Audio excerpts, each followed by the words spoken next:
ഒരാൾക്ക് സ്ട്രെസ് ഉണ്ടോയെന്ന് എങ്ങനെ തിരിച്ചറിയാനായിട്ട് സാധിക്കും? സീ നോർമലായിട്ടുള്ളൊരു വ്യക്തിയാണെങ്കിൽ അയാൾ ഭയങ്കര ഹാപ്പി ആയിരിക്കും.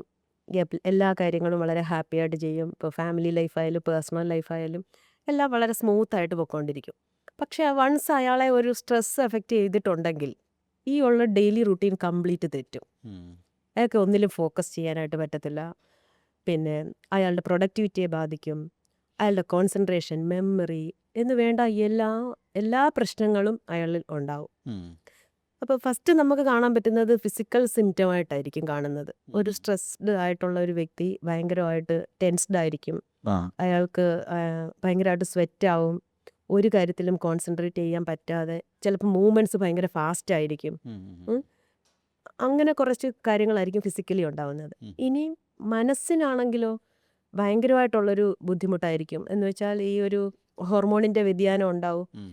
അപ്പോഴേക്കും പല കാര്യങ്ങളിലും അയാൾ നിത്യം ചെയ്തുകൊണ്ടിരുന്ന പല കാര്യങ്ങളും വിസ്മരിച്ചു പോവും. ഉം. ഒരു കാര്യത്തിലും ശ്രദ്ധിക്കാൻ പറ്റാതായി മുന്നോട്ട് എന്ത് ചെയ്യണം എന്നറിയില്ല. അനാവശ്യമായിട്ട് ദേഷ്യപ്പെടും. റിലേഷൻഷിപ്പിലുള്ള ആളോട് അനാവശ്യമായിട്ട് ദേഷ്യപ്പെടുകയും പ്രശ്നം ഉണ്ടാക്കുകയും ചെയ്യും. ഭാര്യയോട് പൊട്ടിത്തെറിക്കും. ഉം. മക്കളോടും അനാവശ്യമായിട്ട് ചിലപ്പം ബഹളം ഉണ്ടാക്കും. അപ്പം മൊത്തത്തിൽ ഇയാളെ സ്ട്രെസ്സ് ബാധിച്ചിരിക്കുകയാണെങ്കിൽ ആ. അയാളുടെ മൊത്തത്തിലുള്ള ഒരു ക്യാരക്ടറും ബിഹേവിയറും ഒക്കെ തന്നെ മാറും. ഉം. അപ്പം ഇത് കാണുമ്പോൾ നമുക്ക് മനസ്സിലാകാം ആ വ്യക്തി സ്ട്രെസ്ഡ് ആണെന്നുള്ളത്.